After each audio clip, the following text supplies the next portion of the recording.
to all of you. Happy Monday, if there is such a thing.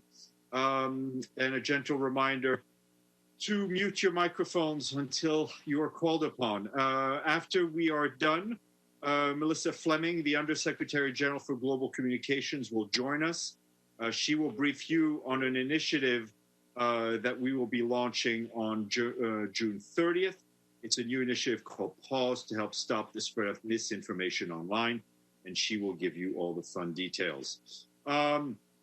A few things for you. I want to flag that the Secretary General is convening a series of roundtables focused on financing for development.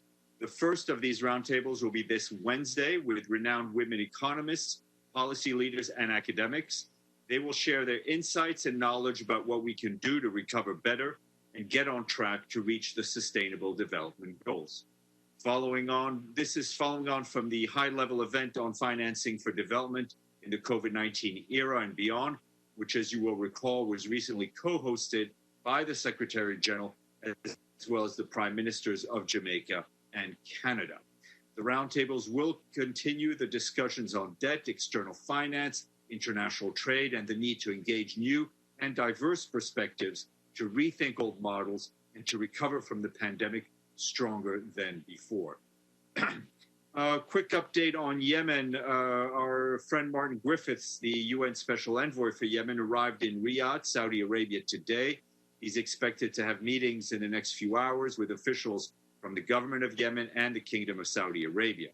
The visit comes as part of the Special Envoy's efforts to negotiate a joint declaration between the government of Yemen and Ansar Allah, which would commit the parties to a ceasefire across Yemen, specific economic and humanitarian measures, and the urgent resumption of the political process. Turning over to the Security Council, earlier today, the Emergency Relief Coordinator, Mark Lowcock, briefed members of the Council on humanitarian efforts in Syria. He said that the United Nations continues to support COVID-19 preparedness and response measures across Syria, including the expansion of testing capacities. But he added that Syria's health system is not prepared for a large-scale outbreak. Mr. Lowcock said that prices of food, medicine, fuel, and other essential commodities are soaring across Syria. The volatile exchange rate has seen the Syrian pound lose more value in the last 6 months than in the first 9 years of the current crisis. Meanwhile, he said, under the cross-border operations authorized by the Security Council, 1,781 aid trucks crossed the border from Turkey into northwest Syria in May. Most of the cross-border aid is food and is enough for 1.3 million people every month.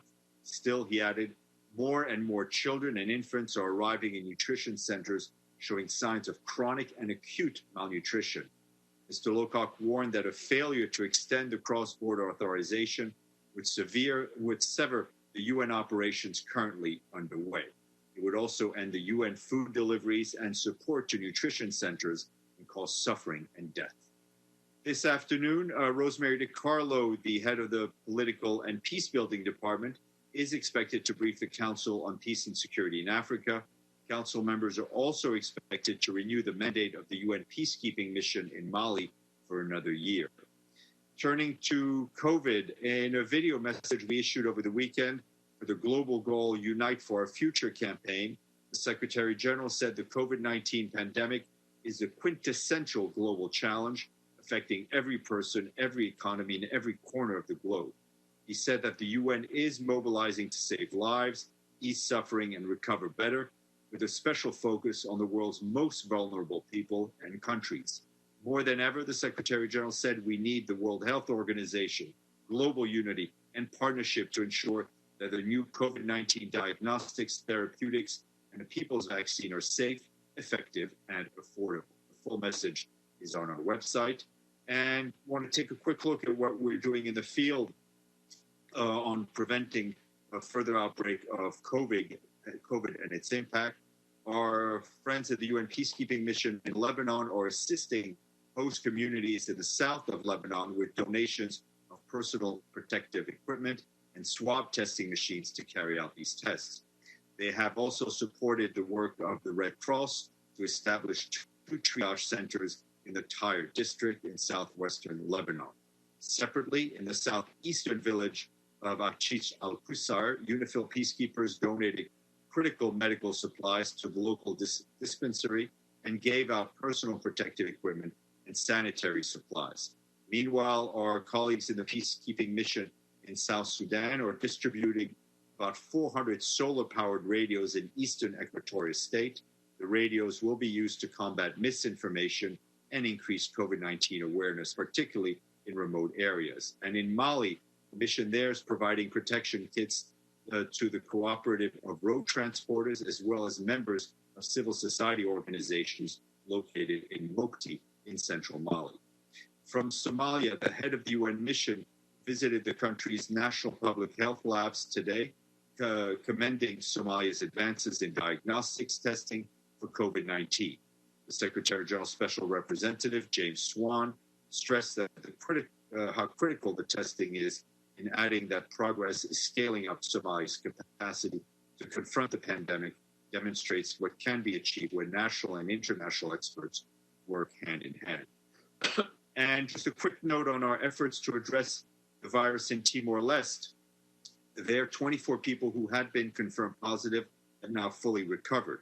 Our team on the ground, led by the resident coordinator, Roy Trivedi, is supporting the easing of emergency restrictions, with the government's main concern being people crossing the borders and increasing the risk of virus spreading in rural communities. The World Health Organization and the International Organization of Migration, among other UN agencies, have strengthened border surveillance, case detection, and contact tracing, along with offering quarantine and isolation facilities. While thankfully COVID-19 has not taken any lives in Timor-Leste, the virus is seriously impacting the economy, particularly the small and medium-sized businesses and vulnerable groups. Local markets, transport facilities have reopened following WHO and government health and safety protocols. The UN is providing support from the Secretary General's COVID-19 Response and Recovery Fund, the International Labour Organization, the UN Women, UNICEF, the World Food Programme, and others have distributed $54 million to 270,000 households to help prevent people from sliding into poverty. The World Food Programme has also launched its air service between Malaysia and Timor-Leste to transport humanitarian cargo and workers. The UN Development Programme, along with the resident coordinator, are assessing the socioeconomic impact of the virus and are supporting the government's economic recovery plan, which is scheduled to last until 2023. And I wanted to flag that today the World Food Programme said that as the impact of the pandemic pushes millions more people into food insecurity in low and middle income countries, the agency is undertaking the biggest humanitarian response in its history. WFP is ramping up the number of people it assists to up to 138 million. This is up from a record 97 million in 2019. WFP's new estimates show that the number of hungry people in countries where it operates could increase to 270 million before the year's end. That's an 82% increase from before the pandemic took hold. They are appealing for $4.9 billion over the next 6 months for life-saving work they do in 83 countries. All right, before I hand it over to Melissa, I would be happy to take some questions from you. So let's go to the chat box and see who's there. James Bays. Yes, sir, please. Good afternoon, Stéphane. One of the more important buildings in the UN, the headquarters of the High Commissioner for Human Rights, is known as Palais Wilson. Are there any plans to change the name of that building? That's a very good question, one that I should have thought about before the briefing. You may want to ask that question to our colleagues at the Human Rights Council, or I may try to get something for you. Okay. I have a question. Yes, yes, Iftikhar. Yes, I'm sorry I don't have the chat box in my. So I'm interrupting you. See. No, that's okay. Please go ahead. Number one, there has been a terrorist attack on the Pakistan Stock Exchange building in Karachi. Do you have a statement on that? Yes, I can tell you, Iftikhar, that we strongly condemn the attack that took place at the stock exchange in Karachi earlier today. The Secretary General conveys his condolences to the families of the victims and to the people and government of Pakistan. So secondly, as you probably read the reports, there have been a lot of border tensions between India and Nepal. But today, the Nepalese Prime Minister publicly accused India of trying to overthrow his government. Do you have any comment on that? No, let me get back to you. I don't have any language on that at this point. Thank you. Dulcie, you have a question. Me? Is that how it works? Yes, go ahead. I can hear you. Oh, okay. So I was just wondering about all the COVID-19 equipment that the UN, various offices and missions keep providing. So where does that money come from to buy this equipment, and who is providing the equipment? Which are you talking, so are you talking about the PPE stuff that yeah, I mean, some of I think as we've been giving you updates regularly, some of it comes from the money the peacekeeping missions have themselves, the equipment that they have. In the case of the country offices, it's either directly from the agencies or it's tapping in to the humanitarian fund, the Global Humanitarian Fund that the Secretary General unveiled at the beginning of the crisis. So the financial source comes from various places. But where does the equipment come from? The equipment is either equipment that they may have or equipment that they procure in the global marketplace. I mean, our procurement, our logistics, global procurement, global logistics have been working and purchasing equipment as needed. Thanks. Okay. James, go ahead unless somebody else has a question. And I think I sent you a private message and put in all participants twice. Okay. Sorry. Well, sorry. It's my bad. I was not looking at the right screen. So let Edie go first. Okay. I have two questions. First, on Martin Griffiths' trip to Saudi Arabia today, has he gotten acceptance already from the Houthis on this new effort, or is he starting with the government and the Saudi-backed coalition? If you want to take that, then I have one more. Well, listen, I'm not going to get into the details of his work, but you can imagine whether it's Yemen or other places, aligning all the different parties at the same time on the same line takes a great amount of skill. And that is exactly what Martin Griffiths is trying to do. Okay, my second question is that Israel's defense minister said a little while ago that annexation of the West Bank will wait, citing the COVID-19 pandemic. Does the Secretary General have any comment on that? Look, the comment that we have is basically what the Secretary General has already said, is speaking very clearly against any annexation and against any unilateral move. We are obviously in touch with all the parties. Mr. Mladenov is on top of this situation, but our position is unchanged. Abdel Hamid, go ahead. Thank you, Stéphane. It's a follow-up to Edith's question. Mr. Mladenov has been shuttling between Ramallah and Tel Aviv and Jerusalem and in contact with people in Gaza.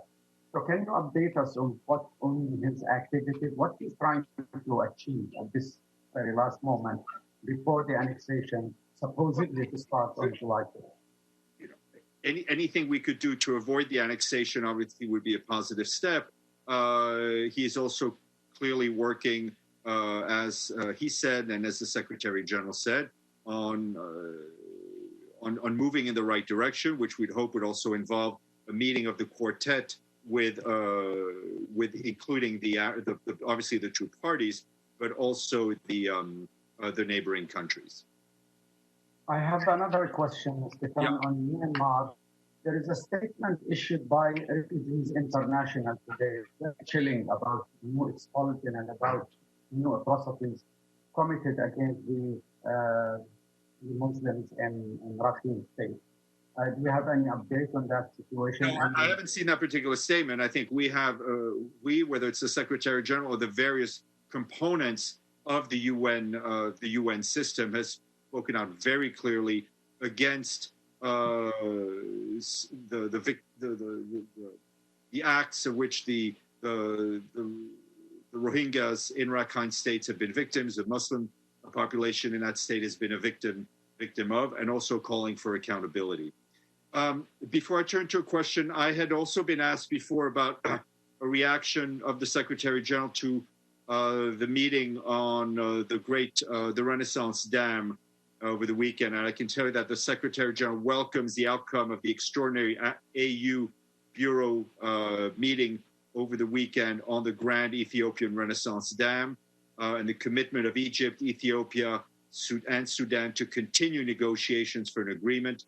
The Secretary General commends the African Union for leading efforts to facilitate an agreement and encourages Egypt, Ethiopia, and Sudan to build on the positive momentum and reach a mutually beneficial accord. Who do I have a question from? Evelyn, go ahead. Yes. And then we'll go back to you, James. Thank you. Can you hear me? Perfectly. Right. I was listening to the Secretary General on Fareed Zakaria's show, and he said that China had to accept human rights as a dimension of the UN's work, but has a long way to go on civil and political rights. Does he support the request of 50 special rapporteurs and human rights experts to appoint a special envoy for China, Hong Kong? That is the appointments of special rapporteurs and thematic is decisions of the sovereign decision of the Human Rights Council. It's not for him to opine on it. So I really have nothing to add to, I think, what was a very clear interview he gave to Fareed Zakaria on CNN. Also, because I was tuned into you, was there a result in the Security Council session on cross-border entrances? I don't have any update from the council on any decision. James, and then I think we'll go to Melissa, who's been very patient. Yes, I'm sorry, it's a bit of a recap, but the Security Council is, as we speak, making another push following the Secretary General's request. It was a very long time ago on the COVID-19 ceasefire resolution. Can you remind us, even now, months on, why the Secretary General is so keen to get this resolution? The Security Council has primacy in the UN over issues of peace and security. A strong statement from that body, a strong unified statement from that body supporting the Secretary General's call for a global ceasefire, I think would go a long way in hopefully making a call for a ceasefire a reality.